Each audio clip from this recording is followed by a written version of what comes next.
Kathy Head with Do the Locomotion Tampa Bay. I'm so excited you're here with us today for our next virtual tour. I'm so happy to introduce Jeff Moats. He is the Regional Director of the Florida Public Archaeology Network, and he's going to share his knowledge and enthusiasm and passion for the Oaklawn Cemetery. Enjoy the tour. Thanks again for joining us. All right, well, Jeff, before we get started with the tour, do you mind giving everybody just a little bit about your background? Sure. My name is Jeff Moats. I'm a regional director for the Florida Public Archaeology Network. I'm an archaeologist, have been in this position since about 2008, and we do a lot of public outreach and education. We work with local governments and assist the Division of Historical Resources. And we've been doing a lot of work with the city of Tampa and also different groups throughout the years here at Oaklawn Cemetery. So we're happy to be here and really just share some of what we know about this really wonderful historic place in downtown Tampa. Well, great. Thanks so much. So happy to have you with us today. So we're here in Oaklawn Cemetery in downtown Tampa, and what's really unique about this place in this urban setting is this is likely the last or the vestige of what downtown Tampa may have looked like back in the 1850s and 1860s. This is the lasting remnant, or the last remnant kind of green space of the urban landscape that we know of downtown Tampa today. Oaklawn Cemetery was the first public cemetery in Tampa. It started in 1850, and it was originally set up, we're standing at the middle of the four quadrants. It was originally set up as a cemetery with four quadrants, separated by this nice brick pathway, and it was a segregated cemetery. The northeast section was set aside for enslaved people or black residents of the city of Tampa, and the rest of the quadrants were set aside for the white families and the white residents in the city. And what would be the earliest recorded grave here? So the first interment, there's kind of three different stories. This was the first public cemetery, but it wasn't the first cemetery in the city of Tampa. There were two earlier cemeteries that were established as military cemeteries down in the Fort Brooke area, which is to the south of here. There was the Hospital Cemetery and then what's referred to as the Estuary Cemetery as well. So it's kind of understood that a person who died and was initially interred in the Hospital Cemetery in Fort Brooke was later relocated here when Oaklawn Cemetery started. That's one story. The second story, or another story, is that an enslaved individual, an enslaved person of the Leslie family, was interred here early in its kind of beginnings in around 1850. We're not sure if that was the case. And then the third story is a 16-year-old woman who died giving birth, and her husband was the sheriff of the city of Tampa at the time, and one of the original kind of establishers, I guess you could say, of Oaklawn Cemetery. So we could walk to that enslaved person's grave. Yes, if you let's do that. Tour. And do you know what the population of Tampa would have been back then, by any chance? Not like it is today. Absolutely. In 1850, Tampa was a sleepy little fishing village. It was really put on the map with the establishment of Fort Brooke, which was established in 1824. Okay, great. Well, thank you. Well, let's head over that way now. Yeah.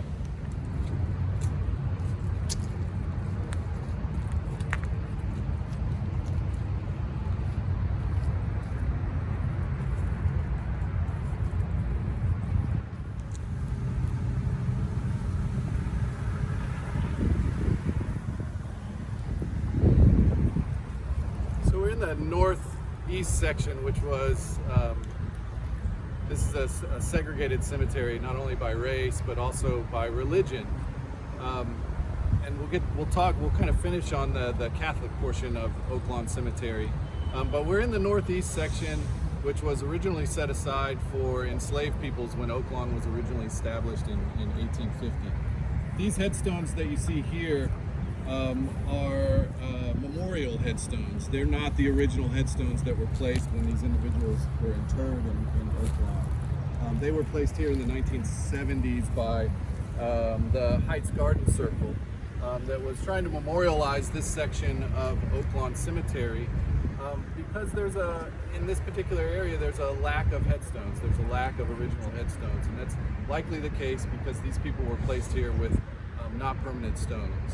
And so that's why we see in this area, as compared to the rest of Oaklawn Cemetery, there's just a lack of permanent headstones.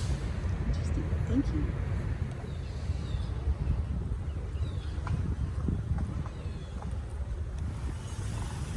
So this being the first public cemetery for the city of Tampa, there's a lot of prominent individuals who are buried here, and prominent families who are buried here.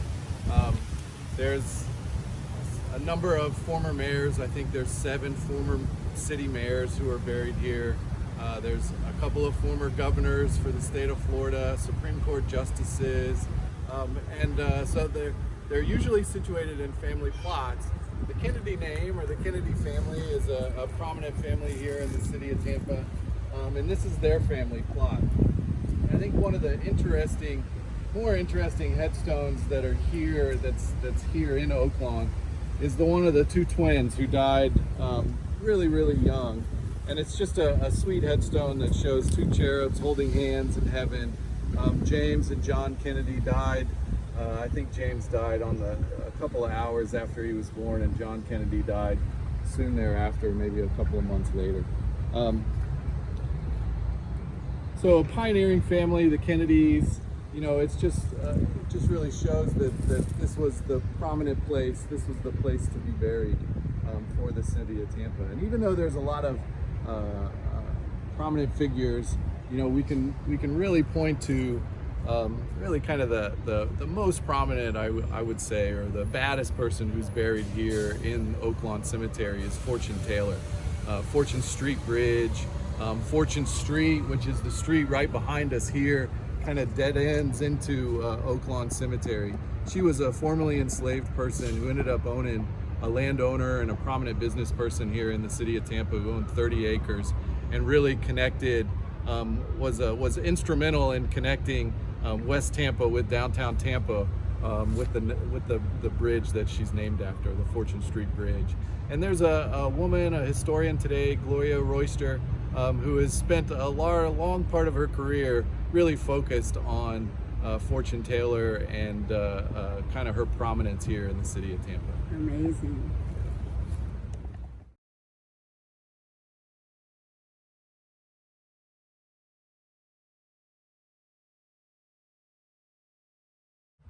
Jeff, we're going through a pandemic right now. I'm just curious, are there any indications here in the cemetery that people suffered from disease and were buried here over the years?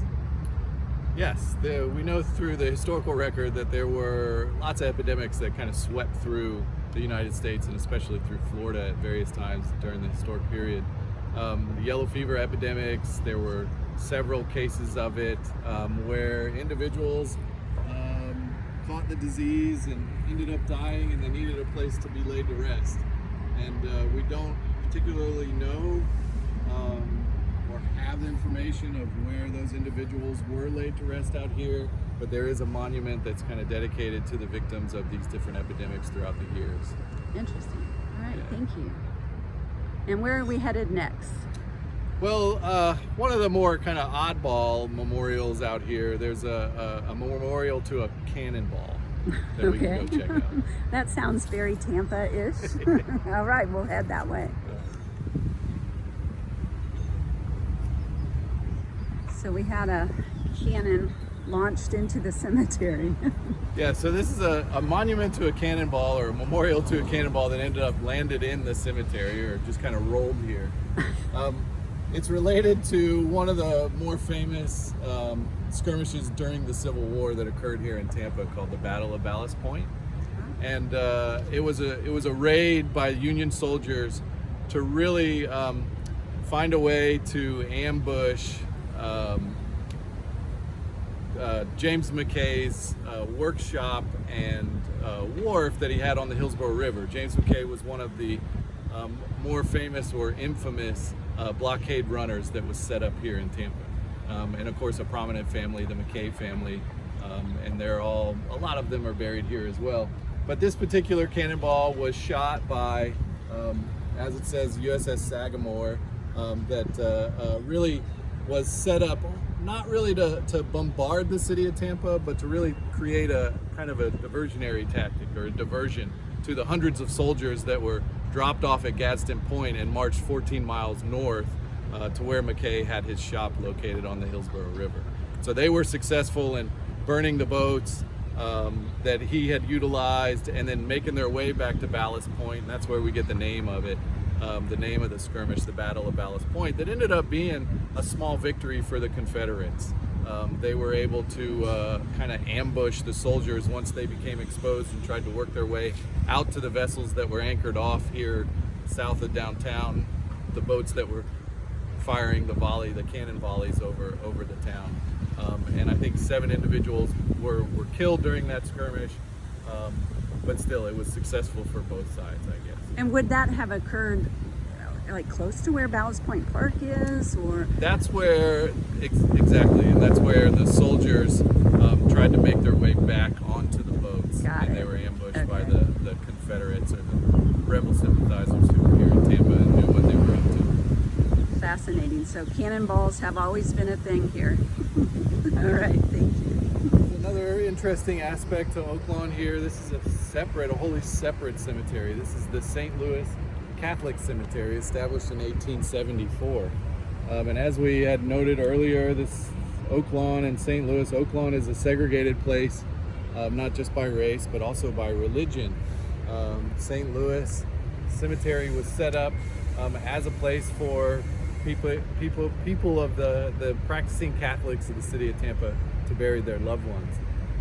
There's the pioneering priests here that are said to be the oldest buried priests, I guess, on the west coast of Florida.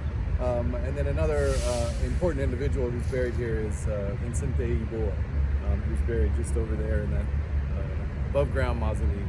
Oh, let's go take a look at that.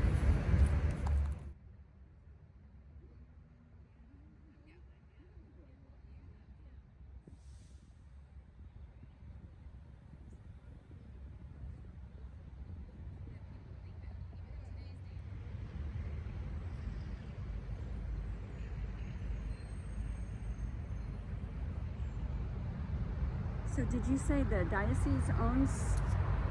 The Diocese of St. Petersburg, I think it used to be the Diocese of St. Augustine, own and kind of operate and perform maintenance and management out here in the St. Louis portion of the cemetery here. Just behind me is Ebor's grave. He's buried there with his grandson, who was very young when he passed. But I think the interesting aspect when you get to this portion of the cemetery out here, Oaklawn and St. Louis, when you get to St. Louis, is just to walk around and kind of take in or see the uniqueness of the headstones. It's different from the rest of the cemetery. And it's particular to the Catholic faith, but also to the individuals who are buried here, primarily Hispanic, people of Hispanic descent. And their burial practices, or at least their headstones and the style of headstones are somewhat different. Towards Oaklawn Cemetery, that's the Sexton House, and the caretaker, traditionally the caretaker for a cemetery is referred to as the sexton, and that's where a lot of the materials and necessary items would be stored. And so that's a historic structure that's out here in Oaklawn Cemetery. Oaklawn today, it's still owned by the city of Tampa, and it's maintained and managed through the city parks department and the cemetery division of the city parks, and they maintain and manage 5 historic cemeteries throughout the city of Tampa, and all white historic cemeteries. And Oaklawn is part of that group. Oaklawn's the earliest, the oldest public cemetery here in Tampa. Originally it was established in 1850. Individual families who still own plots are still allowed to be buried out here. So I think, one of the more recent burials is 2017, 2018. There may even be more recent than that. Wow, I didn't realize that. That's interesting. Well, Jeff, on behalf of the Tampa Downtown Partnership, the Do the Local Motion, and Where Love Grows, I want to thank you for giving us this amazing tour and sharing all the history. It's been fun learning all about it. You're welcome. Thank you for having me out. And if you guys are so inclined, come down. This is a wonderful green space in the city of Tampa. It's a nice place when the weather's a little cooler to sit and have lunch and just kind of take in the scene. And we're right on the corner of Harrison and what would the other street? Morgan Street. Morgan Street and Harrison. Yeah, down by the Morgan Street bus station. All right, thank you so much.